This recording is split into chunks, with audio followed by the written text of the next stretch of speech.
Just in, Ipob killed Ķ11Łł Akunyili, Nnamdi Kanu's former right-hand man. Welcome to the news and thank you for tuning in. Uche Mefor, the estranged deputy leader of the outlawed indigenous people of Biafra Ipob, has blamed the controversial group for this week's killing of Dr. Ķ11Łł Akunyili in Anambra State. Dr. Ķ11Łł is the widow of late Dora Akunyili, the former Director General of National Agency for Food and Drug Administration and Control, NAFDAC. There is currently a high rate of insecurity and spate of killings in the southeast.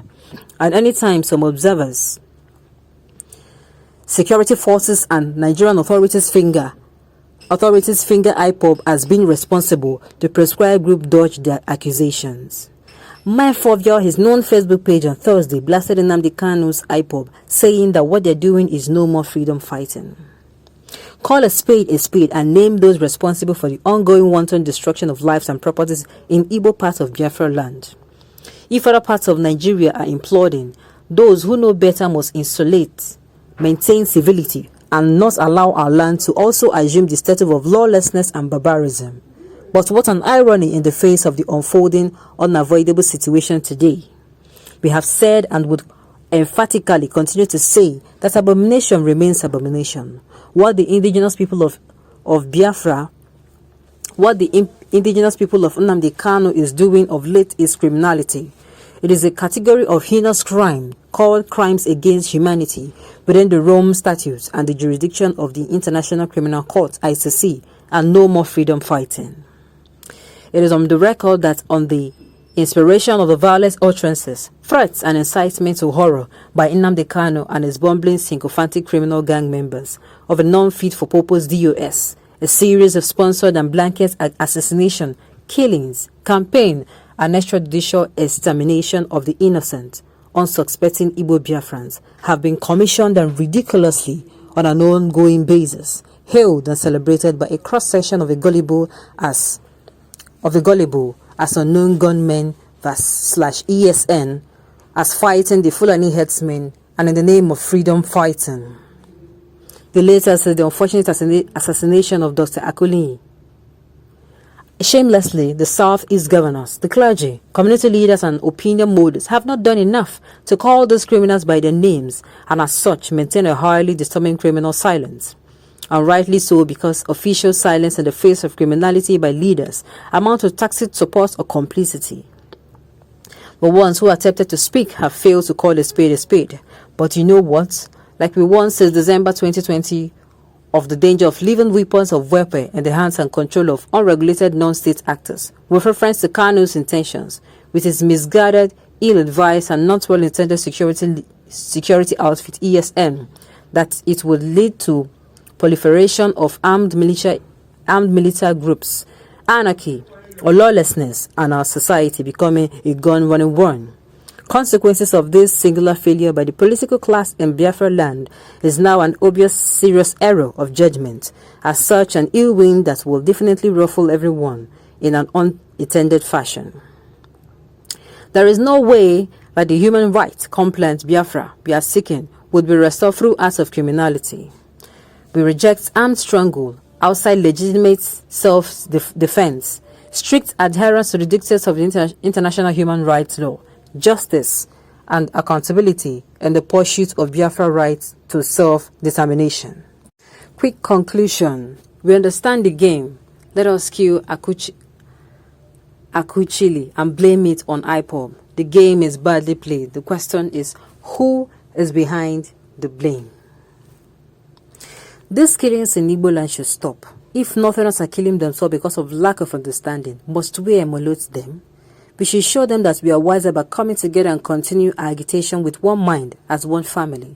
One thing I know is that this insecurity in Biafra land will not help us to achieve our struggle of realizing our agitation for self-rule.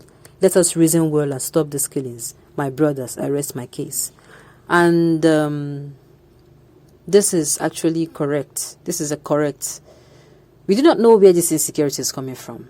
The Biafrans are saying they are not the ones, and definitely we do not know. But all fingers are being pointed to the Biafra group. This is because that they have been agitating so much. In fact, in the past few months, the agitation has been so much that no matter what happens in the East, that is security-wise, it is being blamed on the indigenous people of Biafra. It is sad indeed. I think people should leave Ipob alone now.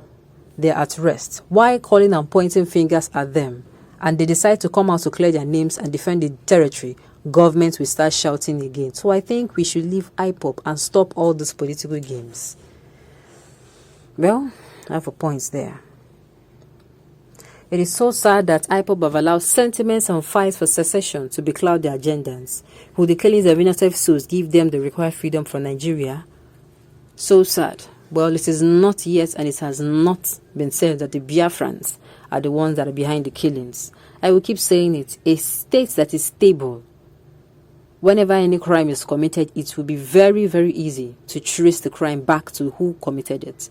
But in a state where there is chaos and brouhaha and nobody is doing anything against it, nobody is doing anything to put it to an end, I beg your pardon, then any crime that is committed will be looked for. These days, we have so many terrorist groups. We have the ISWAP, we have the bandits, we have the Boko Haram, we have the unknown gunmen. We have a lot of them. Then people who are agitating for cessation of the country.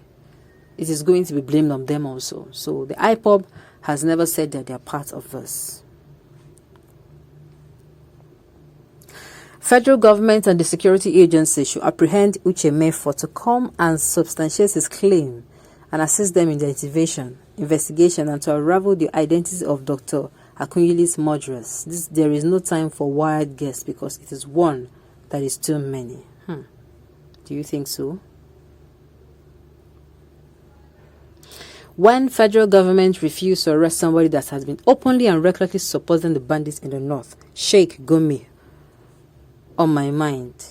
If the federal government should now arrest this man, what would they charge him for speaking against proscribed groups or for accusing and pointing at them as killers? If government should now do the needful by inviting him for just common interrogation, his tribe may will be accusing the federal government of tribalism and persecution of an evil man. Okay, this is a response for the other one.